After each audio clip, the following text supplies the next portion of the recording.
I'm very honored to be that person. I know it's not just self-supported. There's a lot of people who help. Mom with the phone calls, dad with the phone calls.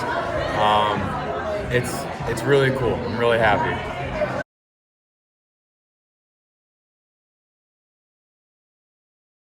Yeah, in a way, I mean, goal is hitting the finish line, right? I really wanted to do 25 days, and I think we're at like 30 something, maybe 35, 36. But again, no one's done this before. There's less than 5 people, to include myself now, who have traveled east to west, west to north to south. And I'm happy to say that, I hold the record. I'm very honored of that.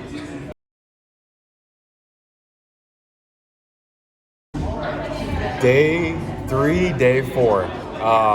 Mom and dad had a lot of phone calls that night. So I did a long 60-mile movement up Guadalupe Mountain with a shopping cart. So my pack was about 150 pounds at that time. So I decided to get a shopping cart to push it up, not realizing I had to push it up a mountain. And that was interesting. I didn't get into like 2 or 3 in the morning. Slept for about 4 hours, and then I had 50 miles the next day. And then eventually I got to a hotel and able to take a shower, and that was pretty nice.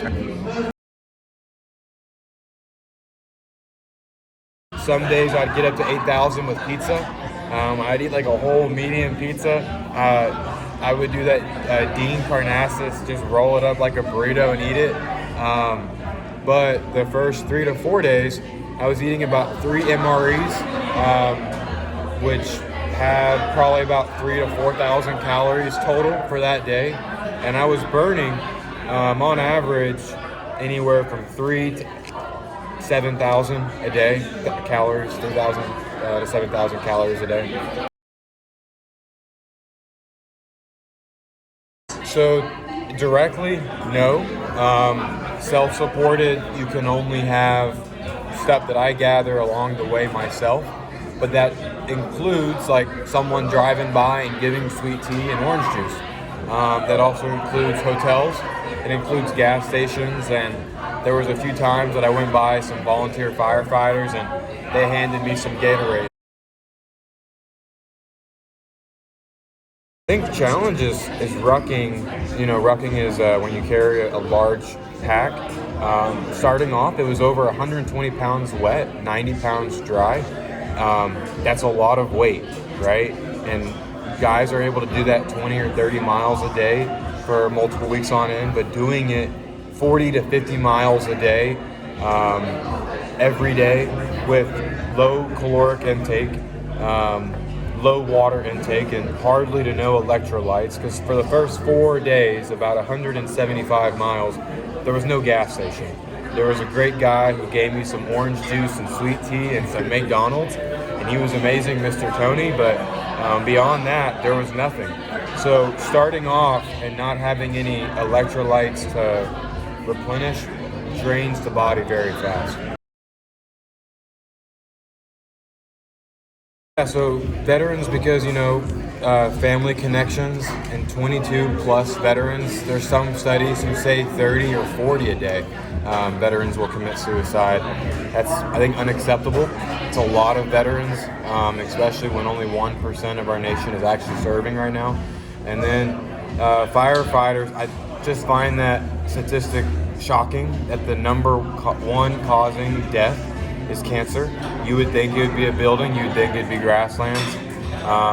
We need better technology, and there needs to be more support for our firefighters. So I'm newly founded. We have this thing called the Ultra Running Team. It's one of the first in the nation. I haven't found it at any other collegiate level yet.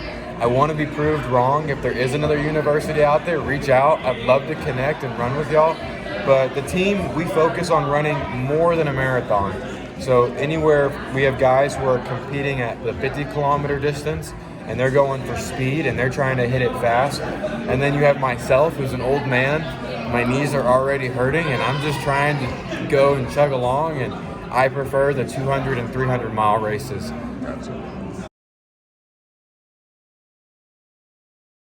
You can always go more, right? There's low moments, of course, But if tomorrow I said, you know what, Forrest Gump style, I want to keep going, I think I could. Maybe, not sure how far I could go, but I think I could probably run another 100 miles or two.